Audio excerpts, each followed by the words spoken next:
Então, nesse último bloco, a gente continua aqui com o Alexandre, Frei Pimentel, palestrante, pós-doutorado pela Universidade de Salamanca, professor super experiente, dando palestras aí pelo Brasil inteiro, e o Dr. Lázaro Guimarães, decano do Tribunal Regional Federal da Quinta Região, uma pessoa que talvez seja um único juiz que eu conheço, não sei se teve outro no Brasil, com 4 indicações em lista para o Superior Tribunal de Justiça. Realmente eu não conheço, se houver, desculpem, não é uma pessoa que tem uma... Se fosse 4 estrelas, seria bom. São 4 derrotas. Não, mas é um merecimento. Não, ao contrário, exatamente, eu não vejo uma derrota longe disso. Claro. E é isso que eu queria perguntar, nós juízes, nós somos, até por formação, digamos assim, mais tradicionais. Nem sempre aceitamos as mudanças com tanta facilidade assim. Acho que se de repente você conhece um jornalista, ele tem um outro trato com a vida. O juiz é mais tradicional, paletó, gravata, não é? E aí mudar um código de processo civil não deve ser fácil para pessoas que têm uma cultura, um perfil tradicional. Tantas mudanças assim não parece fácil. Então, como é que é possível falar em estabilizar uma jurisprudência com uma legislação tão mutante, com uma jurisprudência também mutante e, sobretudo, com uma cultura da magistratura muito apegada ao passado, tradicional?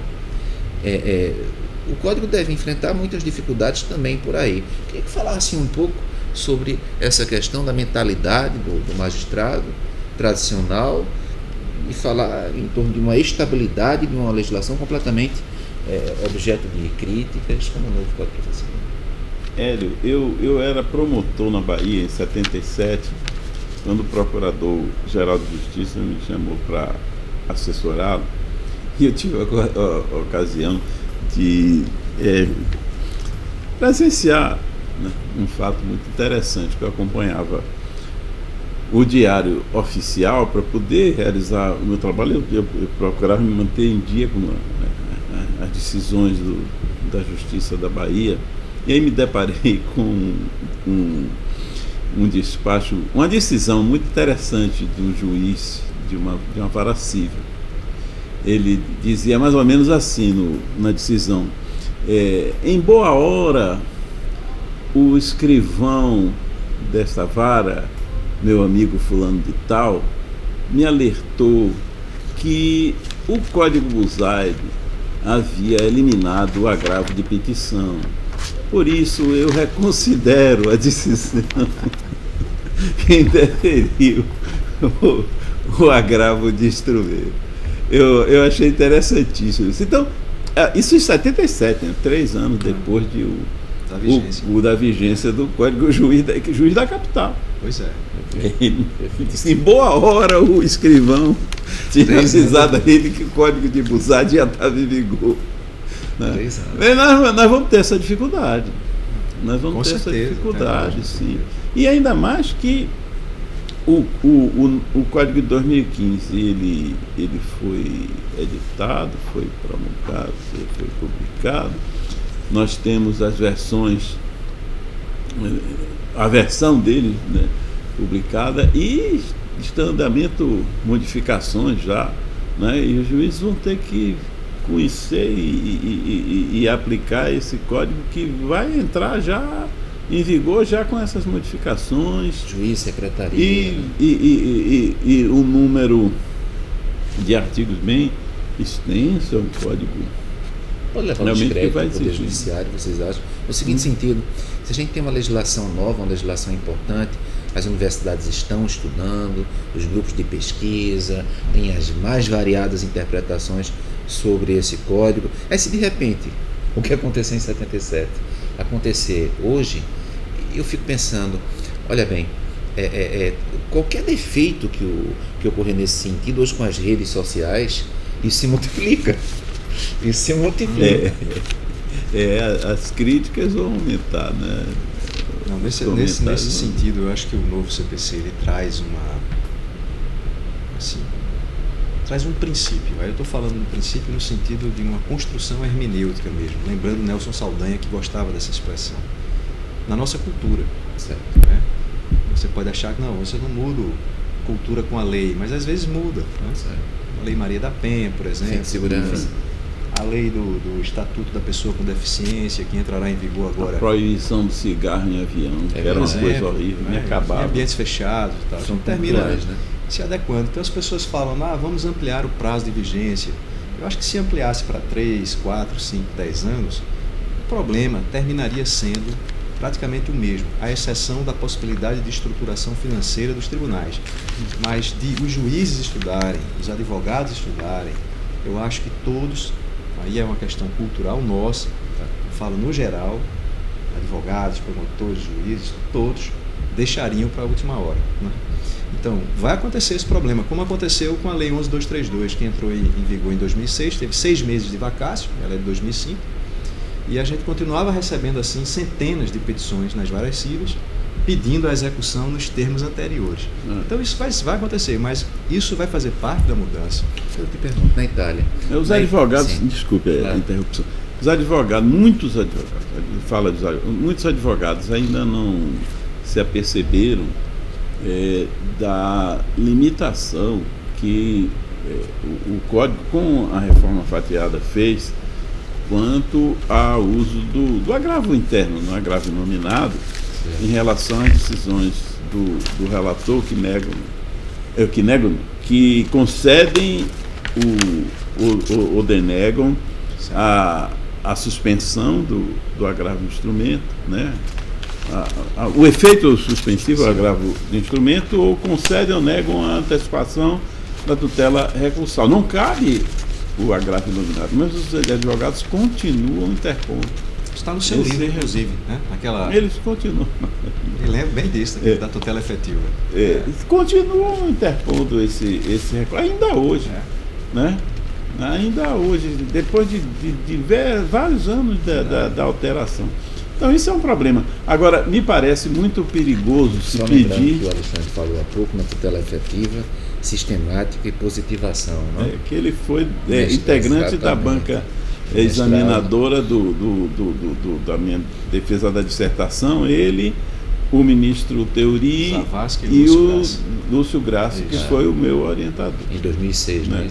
E o professor Alexandre me ajudou muito na elaboração dessa dissertação, porque eu não me afastei um dia sequer da função de juiz, né, durante o curso todo. Desculpe, você entrou para a história do nosso programa de pós-graduação, porque foi a primeira dissertação defendida, ainda sob a coordenação do nosso saudoso Manuel Severo. Manuel Severo, uma pessoa fabulosa. Mas o que eu queria só dizer aqui é que essas propostas de ampliar a vacácia do código, isso realmente não tem o menor sentido. E nós correríamos um risco de perder a oportunidade de entrar em vigor esse código e ocorrer como ocorreu, na época eu ainda era jornalista, com o Código Penal de 69, estão lembrados? É verdade. Que foi sem nunca ter sido. Foi o código. Como é o nome do personagem da novela de Dias Gomes, né? Que foi sem nunca ter sido. Toque Santeiro, uma coisa assim. Não, era uma coisa assim mesmo. Mas então nós não podemos correr esse risco. Realmente é um código que foi elaborado. Mas há ministros do Supremo que estão propondo isso. Mas eu acho que os ministros do Supremo não estão mais preocupados com isso. Na medida em que houve essa aprovação no sentido de que eles não mais farão o juízo de admissibilidade em relação ao extraordinário especial. Já mudou, acho que eles já foram atendidos. Então o código é engraçado isso, quer dizer, o código está sofrendo mudanças e mudanças importantes ainda nesse período de vacácio legis. Mas o atual sofreu, como o professor Lázaro aqui também registrou. Sofreu, agora foram alterações pontuais, né? Claro. Mas eu queria só acrescentar nesse último bloco essa questão. É um código, muita gente reclama, é um código feito para advogados e tal. Veja bem, é preciso a gente ponderar que os juízes nunca tiveram nenhum instrumento com tanto poder para efetivar as ordens judiciais como o novo CPC outorgará. O artigo 139, inciso 4, permite que o juiz possa aplicar todas as medidas indutivas, coercitivas, subrogatórias, inclusive pecuniárias, inclusive em obrigação pecuniária. Exatamente. Inclusive em obrigação pecuniária, que é dar muito poder ao juiz. O que Então gera é uma situação preciso ter estranha, muito né? cuidado com isso. Não acha não? Pode gerar uma situação estranha. Ou seja, uma pessoa que já não está cumprindo com a obrigação, porque não tem dinheiro para cumprir com a obrigação, aí é submetida a uma pena pecuniária que vai agravar É preciso, uma obrigação que ela não tem aí como ter cumprir. toda a prudência no sentido de saber ponderar talvez um percentual sobre o valor, talvez. Claro, mas será um excelente, um magnífico instrumento para quando você, em vara civil a gente pega muito, discussão do seguro. O contrato de seguro, a seguradora não paga a apólice quando ocorre o sinistro, não quer pagar a indenização, e o consumidor com o prêmio em dia. E aí você vai usar isso aqui, olha, é 100 mil de indenização, pague sob pena de tantos mil Mas por dia aí de os atraso ou tribunais, tempo de atraso. normalmente, quando o juiz de primeira instância fixa multas, estrente ou o nome que tenha, eu pergunto, os tribunais costumam reduzir essas multas. Veja bem, aí me permita, Claro. o novo CPC, salvo engano, lá pelo 537 aproximadamente, estou usando esse aproximadamente que a gente está se acostumando, É né, com verdade. os artigos, Tem razão. mas ele traz uma inovação fantástica, Tá. porque ele diz que a pena pecuniária, no cumprimento de sentença, o juiz poderá, se você tiver com ele aí, Tô procure, com claro, sim. né? O juiz poderá alterar ou modificar, alterar, Tá. majorando ou diminuindo a pena pecuniária vincenda. A vincenda. Certo. A vencida, não mais. O que significará um grande prestígio para o cumprimento das ordens judiciais de primeiro grau. Aí eu- Sobretudo nessa fase inicial. Então seria uma decisão não passível de recurso, quer dizer, o juiz de Não, primeira é instância... passível de recurso. Não, eu sei, mas eu digo o seguinte, no momento em que porque a nossa prática atual é no sentido de os juízes de primeira instância, vou dizer assim, fixarem multas, fixarem estrentes e os tribunais Isso. baixarem. Até esses após valores. o trânsito em julgado, que é um Sim. absurdo isso. Perfeito, mas isso é uma coisa comum, É como não é? Hoje em dia. Aí eu pergunto, então, dentro da tua interpretação do código, as vencidas, o tribunal também não poderia modificar. Aí, se for assim, eu provoco uma decisão em única instância, seria assim? Não, Seria desculpe. Eu me referi ao cumprimento de sentenças. O dispositivo, ele fala no cumprimento de sentença, ou seja, você já exauriu a via recursal. Então, se a pena era excessiva, na apelação, o tribunal pode diminuir. Mas o que já foi Agora, uma vez transitado em cumprido, julgado, acho que é o 537, isso? Eu estou nele. né? No parágrafo 3º aproximadamente. Tá. Uma vez transitado em julgado, acabou-se. Então, aí se argumenta o seguinte, mas é um absurdo, que pode gerar o enriquecimento sem causa, parágrafo 4º, não é isso? Pode gerar um enriquecimento sem causa e tal. Vai ser bom, não o enriquecimento sem causa, porque os tribunais terão de ficar atentos para isso. Se for, baixa de ofício. Agora, o que não pode é o tribunal chancelar uma sentença que atribuiu, por exemplo, 100 mil de pena pecuniária para um plano de saúde, que foi recalcitrante no cumprimento de uma ordem judicial, que tinha um consumidor à beira de uma UTI, necessitando de um tratamento sem atendimento, deixar transitar em julgado e na hora que você vai fazer o cumprimento de sentença, aí você reduz aquilo para 5, 10 mil reais. Isso aqui não pode. Então eu acho que é positivo, o que eu estava querendo dizer. O código, ele obriga também os advogados a enfrentar todos os pontos das decisões que eles forem Mas é recolher isso sob pena de que conhecimento. eu te coloquei há Não pouco. Eu vou ler o dispositivo, porque note, o que acontece? Toda lei nova, a minha experiência vai nesse sentido, eu acho que vocês talvez concordem, ela permite várias interpretações. E normalmente a interpretação que sai vitoriosa é aquela que tem compromisso com o passado. A gente não muda, digamos assim, não é comum nós mudarmos radicalmente nada. Não, é o que eu penso. Então, por exemplo, aqui com essa redação, a multa será devida desde o dia em que se configurar o descumprimento da decisão. E incidirá enquanto não for cumprida a decisão que a tiver combinado. Ou então a decisão que fixa a multa é passível de cumprimento provisório. Defende ser depositada em juízo, permitido o levantamento do valor após o trânsito em julgado da sentença favorável à parte ou na pendência do agravo fundado nos incisos tais e tais. Isso. Bom, o 537, né? O que eu pondero... Mas não é isso não, é um outro dispositivo. É um outro parágrafo que fala explicitamente na vincenda. Na vincenda. No cumprimento de sentença. Isso. De obrigação aí de fazer ou não fazer. Na verdade, eu coloco isso. Será que é do 536 talvez? Bem, mas o importante, eu acho que o mais importante disso é perguntar, digamos, a um juiz de tribunal, um decano de tribunal. Isso. Há uma tendência de o juiz fixar uma decisão e o tribunal reduzir. Eu mesmo já ouvi parte dizer, olha... Mas vai ser possível isso. Certo, eu sei. Mas o que eu pondero é o seguinte: se a gente pretende utilizar, como você colocou, fortalecer os poderes do juiz de primeira instância, não é? Porque esse código diz isso. Mal ou bem ele diz isso. Se essa percepção dos tribunais, e não é só dos tribunais regionais, dos tribunais federais, enfim, ou dos tribunais de justiça, mas acho que também o Superior Tribunal de Justiça, não é? Se eles têm essa visão de que, eu até forço um pouco mais, às vezes eu percebo o seguinte, me digam se eu estou falando alguma bobagem, uma decisão tomada em plenário de um TRF, de um Tribunal de Justiça, que implicou em horas de discussões muitas vezes arraigadas, com argumentos contrapostos, né, profundos. Aí pode subir a um tribunal superior, e o tribunal superior, como disse o doutor Lázaro, ele precisa, o ministro, ele precisa de ter uma assessoria. Tem os estagiários que em determinadas matérias também trabalham com o assunto, e de repente o assessor de um ministro, eu não estou reduzindo aqui a importância do assessor, que é se destacar, porque no sistema atual eles são necessários. Acho que pelo contrário. Então... Não é verdade? Eles são necessários, né? Estagiários muitas vezes muito competentes, eles podem encaminhar uma, digamos, decisão de um ministro contrária à decisão de um pleno de tribunal.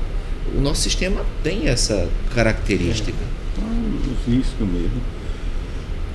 Agora, então os tribunais não iriam continuar com a ideia de que, não é, de que alterar a decisão de juiz de primeira instância quanto à fixação de uma multa após o trânsito?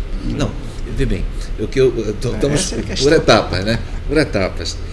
E esse código novo talvez não represente uma mudança de cultura. Eu queria perguntar ao doutor Lázaro nesse sentido, não é? Porque a fixação do valor. Deixa eu ver se eu encontro aqui. Claro. A fixação do valor dessa multa, da penalidade,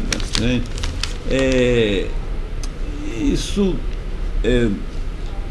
para o juiz de primeiro grau há uma carga emocional mais forte. Primeiro, a decisão dele que está sendo descumprida, e ele conhece mais de perto, né, as partes envolvidas naquele conflito, e ele tem eu digo, a carga emocional é maior. Porque o ministro Carlos Aires diz que sentença vem de sentir, e tem o emocional envolvido na sentença. Né?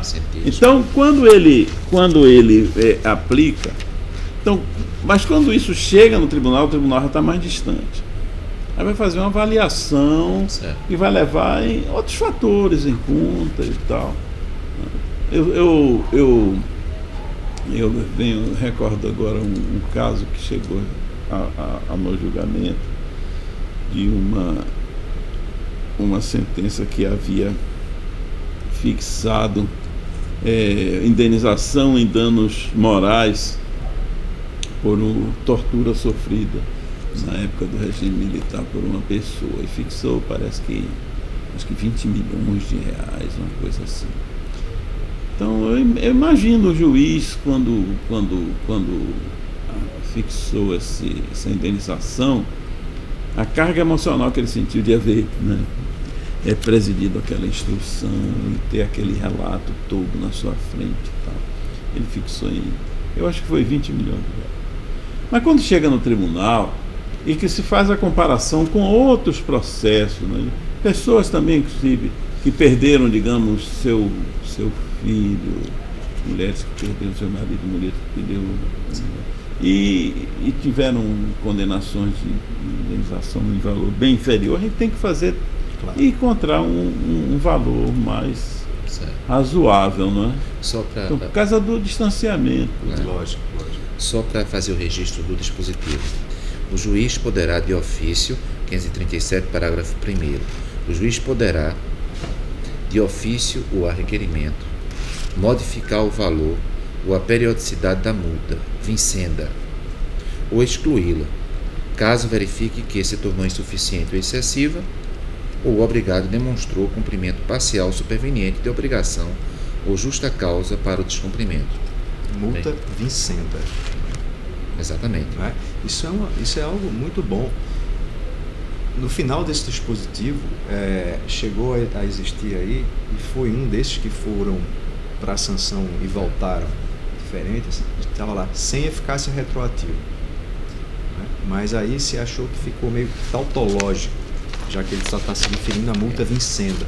Ele não proíbe a multa vencida, né?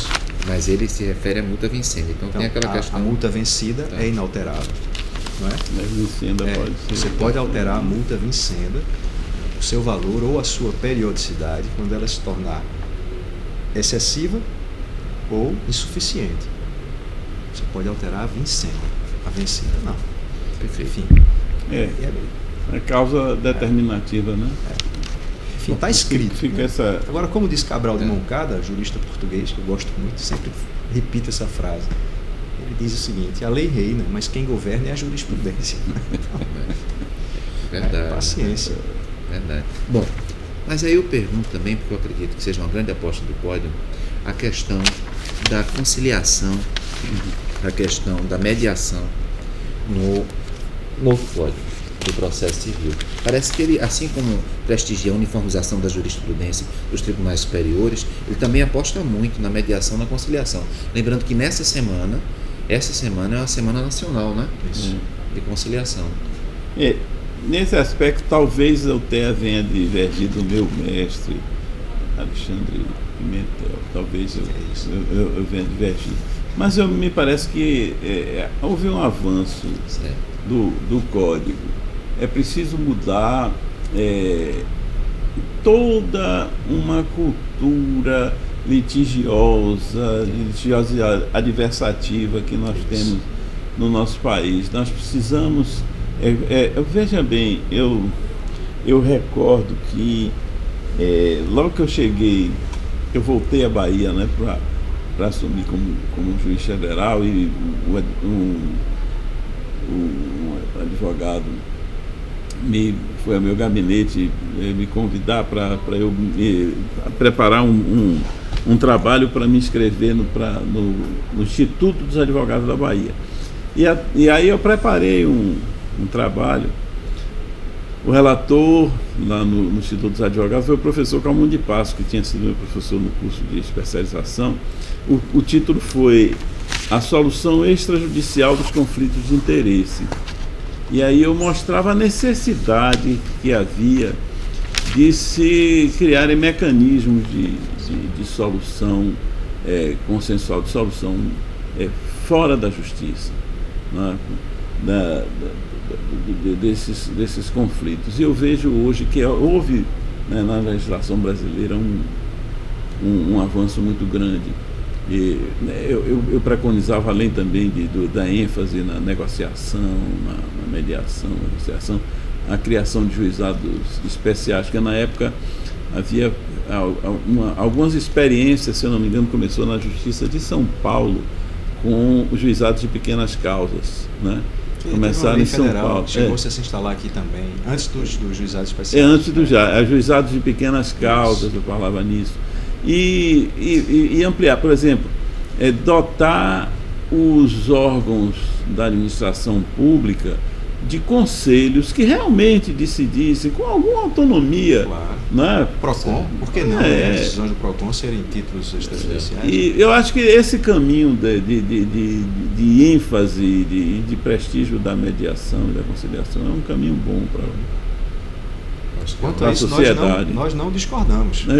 Eu pensei, algumas colocações suas iniciais sim. me levaram a essa eu percepção. tomo muito cuidado com isso, porque às vezes... É o custo que isso vai representar para a justiça. O que eu quero dizer apenas é o seguinte, não é que eu seja contra, eu não sou contra isso. Eu enfatizo muito isso quando eu tenho falado por aí, eu tenho dito. Eu acho boa a ideia das centrais de mediação e conciliação. O problema não é da lei, o problema é estrutural. Nós é que não temos estrutura para fazer frente.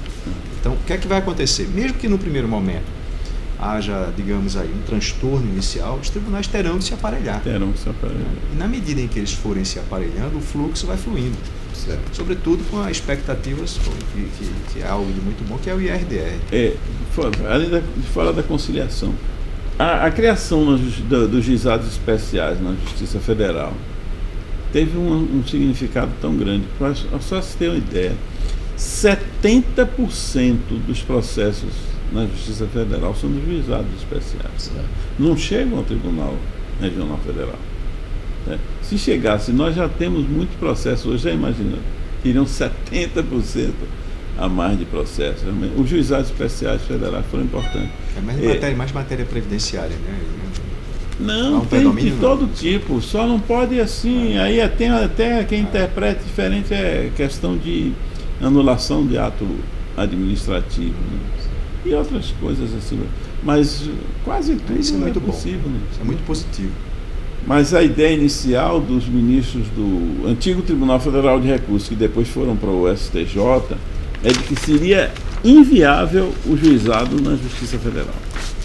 Teve um ministro que era o presidente do tribunal na época que nós estávamos empenhados em conseguir a elaboração dessa lei que criou os juizados especiais federais, que disse que aquilo era um absurdo, que ele não podia compreender como se pudesse realizar transação, conciliação, acordo na Justiça Federal com direitos indisponíveis da administração pública.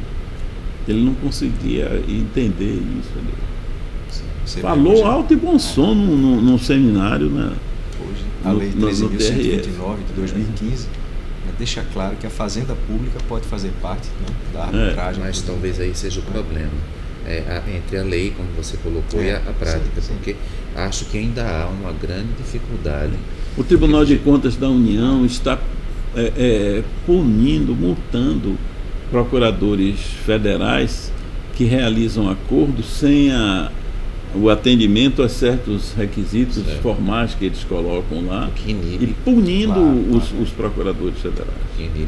Como última pergunta, em razão do tempo de vocês, e enfim, eu quero dizer que foi ótimo, queria agradecer demais a vocês. E eu queria colocar, quando eu digo última, nessa nossa conversa, porque a gente vai precisar muito ainda dos estudos, né, Alexandre da Linha. Eu queria muito contar também com a sua participação quando fosse possível. Pois bem, com certeza. Então, a questão é a seguinte: ele fala em interpenetração de civilizações, a exposição de motivos do novo Código de Processo Civil.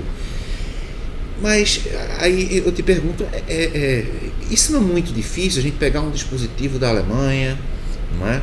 E trazer para o Código do Estado Islâmico, por favor.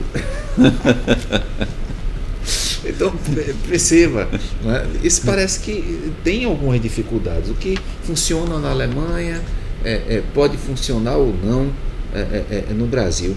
Então, esse código ele conseguiu fazer essa interpenetração de civilizações, importar dispositivos processuais, o IRDR e outros mais, importar para o direito brasileiro. Será que nós estamos esperando que a lei alemã, quando vem com as suas adaptações, enfim, para o direito brasileiro, produza o mesmo efeito que produziu na Alemanha, aqui no Brasil? Eu acho que nesse sentido, o direito comparado como ciência, ou ramo de ciência, tem essa função. Certo. E nesse sentido, acho que o código foi muito bem, cumpriu o seu aspecto em buscar um direito comparado. Poderia, e aí eu faço uma crítica, e deveria tem de buscar no direito processual comunitário. Porque, veja, nós temos um código modelo para a Ibero-América de processo civil individual que não foi considerado, que respaldou, em meados da década de 80, um CPC que é considerado por muitos o melhor da Ibero-América, que é o do Uruguai, que praticamente reproduziu o código modelo da Ibero-América. Então, que vem de cultura, claro, exatamente. Enfim, e nós que tivemos lá participações assim efetivas, da Ada Pellegrini Grinover, Barbosa Moreira, dentre tantos outros brilhantes juristas, enfim, acho que nesse sentido merece uma crítica. Perceba, eu venho aqui, eu não tenho uma posição assim de parte priva em relação ao código, né?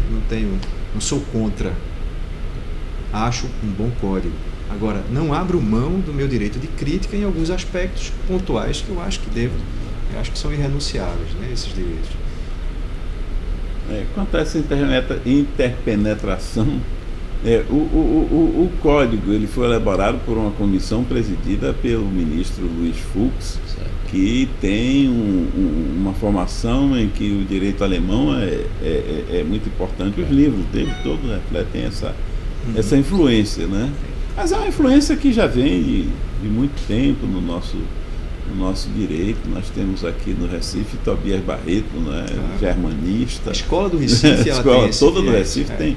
Né? Exatamente. E isso, agora, nós teríamos que levar em conta, compreendeu?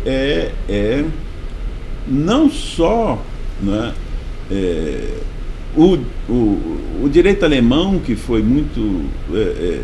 Que teve uma influência muito grande, o direito italiano, no Código de 73. Isso, fortíssimo. E agora, como disse o professor Alexandre, nós poderíamos buscar o precedente da legislação mais próxima de nós e mais